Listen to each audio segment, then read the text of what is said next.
Necesito un experto en datos que domina toda la parte de switching and routing. Entonces, para el service provider, eso era su forma de operación. Obviamente que a nosotros ya nos convenía porque teníamos más posibilidades de trabajo, ¿no? Podría ser un especialista en centrales móviles, centrales fijas, o puedo ser netamente de datos. Pero cuando se migra o se va a llegar a la red NGN a nivel de service provider, que su último escalón va a ser la red IMS, ganan mucho los service providers, también podemos ganar mucho, pero más es quizá, ¿no? Yo lo veo de esta manera, ¿no? Tenemos que tener todo un desafío tecnológico para poder cubrir las necesidades de un profesional que va a operar esa red de allá. ¿Por qué? El acceso agnóstico. Por ahí habrá especialistas en CDMA, en Wi-Fi, WiMAX, GPRS, UMTS, XDLS, pero eso no le interesa. Ese acceso normalmente llega a una frontera donde hay una serie de gateways que tienen dos brazos. ¿Ve? El PDCM, por ejemplo, un brazo hacia la red CDMA y el otro brazo hacia la red IP. Entonces, estas barreras de aquí van desapareciendo. No dicen, nosotros no hay que tener un transporte ATM para móviles, un transporte SDH para fijas, un transporte IP para internet. No, hay que tener una sola WAN NGN. Esa WAN NGN es la red MPLS y con todas sus variantes. MPLS modo frame, MPLS modo celda, MPLS modo VPN, BPLS y todas sus variantes, ¿ven? Entonces acá ya no necesitan los service providers, ¿no? Lo ven bastante llamativo este tipo de solución. ¿Por qué? Porque dicen, no necesitamos un profesional que domina SDH, otro que domina ATM, otro que domina IP. Necesitamos un profesional que domina una WAN NGN, que domina todo lo que es la parte de switching y routing, pero con MPLS. Subimos a la otra capa, la capa de sesión. Ya no necesitamos un profesional que domina centrales móviles, centrales fijas, y que sea un experto en routing y switching, sino necesitamos un profesional que sepa administrar todo este clúster de servidores con un solo protocolo. Ese protocolo es SIP, pero ese protocolo, como es de una capa de aplicación, quieras o no quieras, tienes que saber todo lo demás. ¿Sí? El desafío como profesionales de networking para nosotros es grande, es demasiado grande. Para llegar a entender este tipo de requerimientos, para llegar a entender este tipo de soluciones que hoy en día se están presentando y día a día se intensifican, nosotros tenemos que esforzarnos cada día más. Depende desde qué punto también lo vemos, ¿no? Puede ser malo o puede ser bueno. Y toda nuestra parte de aplicación básicamente va a ser basado en un solo clúster.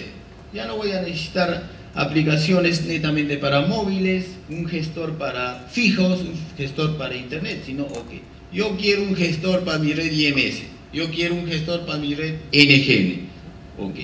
Entonces, ese es el concepto muy básico de lo que viene a ser una red NGN para un service provider, ¿ve?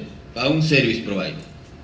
Y ustedes claramente pueden notar cuál es la gran diferencia entre lo legacy, lo que actualmente se están luchando los service providers, que tratar de implementar una red NGN, y lo que en el futuro están tratando también de llegar, IMS. Su centro de procesamiento de servicios, el soft switch, su método de conmutación, que son las etiquetas, y su método de transporte, que son las redes basadas en fibra, las redes Metro Ethernet. ¿Ve? Entonces, cuando nosotros hablamos de eso, entonces estamos hablando de una red básicamente bastante compleja desde varios puntos de vista. Pero alguien me preguntará, ¿qué de bueno tiene o aún tiene las redes legacy? Me refiero a las redes basadas en ISDN. Lo de bueno es su calidad. La calidad que hasta ahora una red NGN o una red IMS no lo ha podido alcanzar. Es por eso que nace el otro componente de una red NGN. Una calidad de servicios end-to-end. ¿Ve? Entonces ya estamos hablando de 4 componentes de una red NGN. ¿Por qué? Los profesionales de networking, los múltiples vendors que ofrecen estas soluciones, batallan día a día con un tema. Ese tema es la calidad de servicios que se le va a ofrecer a un cliente. En redes ISDN no había ese problema. ¿Por qué? Porque la conmutación era basada en circuitos. Ok, una central aquí y otra central en otro site. Para dar clientes, para dar un servicio de telefonía entre un site y otro site, había que tener una conexión extremo basado en el cable, en el cobre. En cambio en el otro no. No necesariamente puede haber un solo camino. El paquete puede viajar por diferentes caminos, dependiendo del tipo de routing que ha definido en cada salto. Entonces, ahí se viene un problema, la calidad de servicio. Entonces, por eso que se requiere profesionales que dominen de varios tipos de tecnologías. ¿Para qué voy a estudiar tanto calidad de servicio? Ahí está la respuesta. Las redes actuales, las redes NGN, las redes IMS, su gran problema es la calidad de servicio hacia el cliente. Entonces, ese es el concepto de lo que vendría a ser una red NGN, pero a nivel de Service Provider. No sé si hasta ahí tienen alguna pregunta, alguna duda. Creo que todos ya se me durmieron, ¿eh? Creo que estoy hablando solo. No sé si ustedes tienen algo de decir, ¿sabes qué? No entiendo esa parte, por favor explícame en castellano, ¿no? La verdad nunca lo he escuchado, quizá dónde lo han aplicado, dónde lo has visto, dónde lo has aprendido, de dónde lo has sacado. Entonces yo estoy puesto a poder apoyarlos en alguna duda. Muy bien, avanzando con esta parte, vamos a hablar de los elementos, que esto ya casi lo van entendiendo. ¿Cuáles son los elementos de una red NGN? Número 1, su centro de procesamiento, su inteligencia, su cerebro. ¿Cuál es? El soft switch en un service provider. Y en una empresa enterprise, ¿cuál será su centro de procesamiento? De los servicios. El call agent o el call manager, como ustedes lo llaman. Ahora, el otro elemento, ¿cuál habíamos dicho? El método de conmutación en una red tradicional es basado en paquetes, basado en 2 protocolos de transporte, que es el UDP y TCP. Eso es lo que nos enseñan cuando llevamos los cursos básicos de networking. En esta parte, el método de conmutación es basado en etiquetas, y eso lo hace la tecnología MPLS. Entonces, pero acá hay algo muy novedoso. Si yo antes, para transportar voz sobre IP, telefonía IP, necesitaba de 2 protocolos, tanto para la señalización como para transportar la voz paquetizada, tanto del UDP como del TCP, que ustedes lo conocen. En redes NGN, esos 2 protocolos no existen. ¿Quién me dice cuál es el protocolo de transporte en una red NGN? Si me responden TCP, 0, UDP, -1. ¿Cuál sería ese protocolo? ¿Cuál? SIP 0, no, -2, ¿no? SIP está más arriba en la capa de aplicación. ¿Cuál sería ese protocolo? El CCTP, Streaming Control Transport Protocol.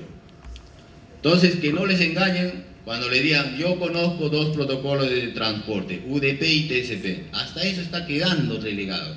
¿Hasta dónde estamos avanzando tan rápido que ya apareció un nuevo protocolo de transporte que es el CCTP, Streaming Control Transport Protocol? ¿Por qué? Porque si ustedes notan que el UDP es un protocolo muy rápido, pero no es confiable. El TCP es confiable, pero no es rápido. Entonces, por ahí tienen algo de bueno y algo de malo cada uno de estos protocolos. Entonces, crean un tercer protocolo, que es el Streaming Control Transport Protocol, que tiene las virtudes de ambos protocolos, de UDP y TCP, y lo designan para diseñar redes NGN y redes IMS. ¿Ven?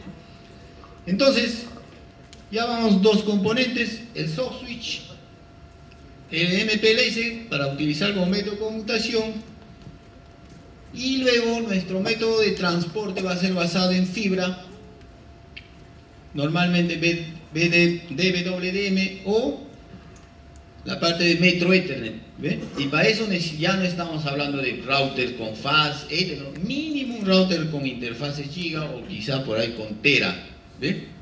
Entonces, esos son los tres elementos hasta el momento. Entonces, esto es de acá, por ejemplo, un overview demasiado simple de lo que viene a ser una red NGN, o perdón, de una WAN NGN, que es el protocolo MPLS. MPLS como protocolo opera en la capa 2,5, no está ni en el 2 ni en el 3, está en 2,5. Entonces, en MPLS nosotros podemos notar diferentes tipos de router, ¿ven? Un router Customer Edge, que es un router que solamente habla IP. ¿Por qué? Porque al cliente no le interesa MPLS, él quiere el servicio y solamente habla IP versión 4 o IP versión 6. Tenemos un router PA, que es el Provider Edge Router, que es la frontera. ¿Cómo pueden definir un router PE router? Por ejemplo, la forma más sencilla es un router que tiene la capacidad de hablar tanto IP versión 4 o IP versión 6 para conectar al cliente, y etiquetas para poder pasar esa WAN NGN. Tenemos el otro tipo de router, que es el router puramente P, ¿no? Lo que es el router provider. Este router no habla más que etiquetas, hace la conmutación a una velocidad increíble de etiquetas, ¿eh? Tres tipos de router para poder armar una red WAN NGN, ¿eh? ¿Cuáles son los otros componentes? Habíamos hablado de QS, políticas de calidad de servicio. ¿Para qué? Para batallar con tres enemigos de una red, de una solución NGN o una solución IMS. Políticas claras de calidad de servicio: calidad para el video, calidad para la voz, calidad para los datos priorizados, calidad para cualquier servicio que el cliente considere prioritario, ¿eh? Las políticas de seguridad no están exentos de esta parte en estas tecnologías. A ver, otra pregunta: ¿qué dispositivo es el encargado de dar la seguridad en una red NGN o IMS? Tanto a nivel Enterprise como a nivel Service Provider. ¿BICS? Entonces, hablamos de un dispositivo de networking, los Qs, Cisco Unified Border Element, que no es otra cosa que un router con features especiales. Un Q, cuando está colocado del lado del cliente, se le conoce como Q Enterprise. Cuando está colocado del lado del Service Provider, se le conoce como Q Service Provider. Otros lo llaman como Session Border Controller, ¿ve? Y obviamente la red debe ser altamente escalable y altamente redundante, ¿ve? Ahí tenemos la descripción. A algunos les parecerá totalmente ya un poco aburrido quizá, ¿no? Pero esto es fácil de entender. Este es el cerebro de una solución NGN a nivel Service Provider. Hace un momento hablaba del elemento que cuida de la seguridad. Ahí está un Q, ¿ve? Entonces el Q es el elemento demasiado crítico en esta solución.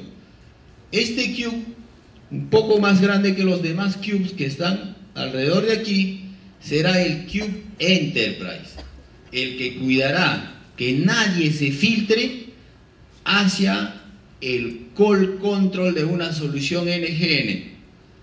Ese Cube es la frontera que va a definir quién pasa o quién no pasa a los servicios multimedia de un Service Provider.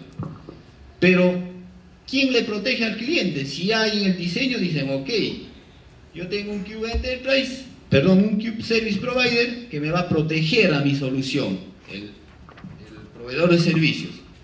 Entonces, también debe recomendar a sus clientes de decir, tú tienes que tener un elemento en tu red que va a hacer la función de Cube, ¿ven?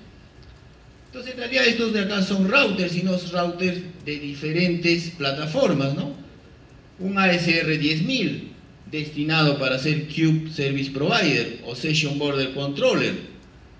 Un 2800, 2900, 3900 o un 1900 incluso cargados con los correctos features para funcionar como Cube Enterprise. Entonces, si nos vamos dando cuenta hasta el momento, ¿qué es lo que tenemos que aprender? Yo creo que hay mucho que aprender. Entonces vas a un trabajo, te dicen, ok, necesitamos hacer un pequeño diseño de una red NGN, pero nos falta alguien quien nos configura el Cube, que nos da cuáles son los features, cuáles son las funcionalidades de ese equipo. Entonces ustedes dirán, Cube, nunca me han enseñado, yo soy certificado en CCNA Voice, CCNA Service Provider, CCNA Wireless, CCNA, pero ¿qué es un Cube? Entonces las últimas currículas ya hablan de este tipo de elemento.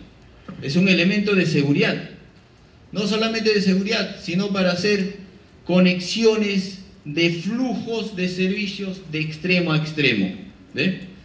¿Qué pasaría si no existe el Cube en esa solución? Desde mi teléfono IP, o puedo emular, puedo poner una IP a mi laptop del teléfono IP y podría entrar hasta el call agent. ¿Ve? Eso sería algo tráfico, algo nefasto, ¿eh? Porque así como la red PSTN es pública, en el término legacy, acá los soft switch básicamente son públicos. Pero no se convierten en público cuando tenemos toda una política de seguridad basada en cubes.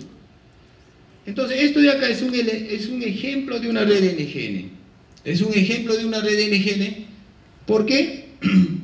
Porque tiene su soft switch como centro de control. Su transporte va a ser basado en fibra o metro Ethernet. El método de conmutación va a ser MPLS.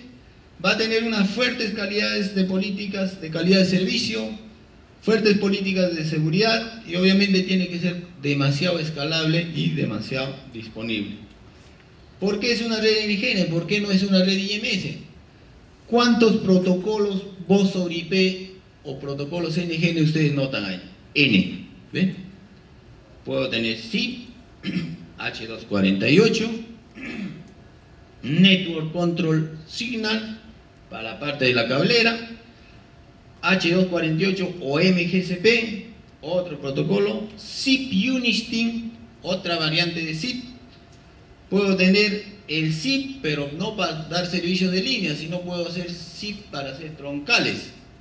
Ahora, hablando de troncales, si antes las comunicaciones, las centrales de un service provider, para comunicarse con otro service provider necesitaba yo un protocolo, ese era el protocolo número 7, el SS7. Ahora yo les digo, sí, vamos a imaginarnos, vamos a proyectarnos un poco. Hagamos que todo claro es NGN. No existe centrales digitales ni centrales TDM. Telefónica, su red NGN. ¿Cómo será la interconexión? ¿Con número 7? ¿O quién me responde? ¿Cuál es el protocolo para interconectar soluciones inter-soft switch? ¿Quién me responde?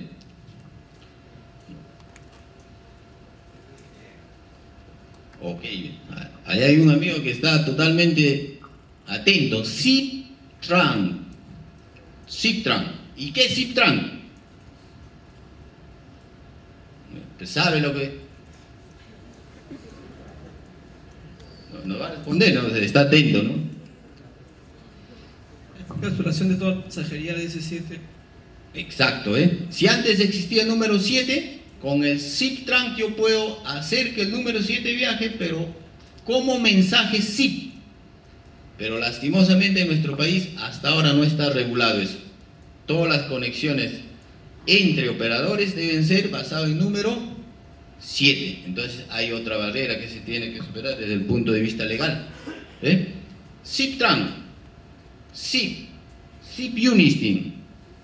Cualquier protocolo SIP es una variante que en el fondo maneja los mensajes SIP, ya sea todos, la mitad, 80%, 90%, pero es SIP. ¿Ve? Es por eso que es difícil si dicen, oye, ¿sabes qué? Yo tengo una central y está conectado, una central TDM, está conectado a mi cube por IP, ¿no? A través de un gateway o a través del mismo cube con una interfaz IP. Entonces, pero no puedo conectarme con un soft switch de Nortel, con un soft switch de Huawei. ¿Por qué? Porque los vendors utilizan pero si toda mi red está en SIP, ¿por qué no puedo conectar? Me dicen. Eso es lo que he escuchado siempre. La respuesta es tan simple. Cada vendor maneja al protocolo SIP o lo implementa de acuerdo a su solución. Es por eso que SIP hasta ahora tiene esa barrera de pasar a ser estándar. Es una RFC. ¿Por qué? Porque yo encuentro SIP en implementaciones Cisco, SIP en implementaciones Huawei, SIP en implementaciones Nokia, pero cuando quiero hacer el interworking entre todos tengo el problema de no comunicación. Entonces, ¿qué dispositivo te ayuda a hacer ese interworking? ¿Quién me responde? Veo que no me han entendido. Una de las funciones más es el queue. Interworking entre diferentes vendors, ya sea con un mismo protocolo de aplicación de multimedia o con diferentes protocolos. O sea, el queue puede hablar varios protocolos. Por un lado H323, por el lado SIP, o por el otro lado SIP, y SIP Cisco, por el otro lado SIP Huawei, hace eso posible. Entonces, es un dispositivo, es un elemento demasiado interesante al momento de definir las redes NGN. Ok, esto ha sido mi aporte. Espero que por lo menos hayan grabado el concepto de lo que viene a ser una red NGN y IMS. Si hay algunas preguntas o dudas, este es el momento indicado, ¿no? Antes de... Muchas gracias Jaime.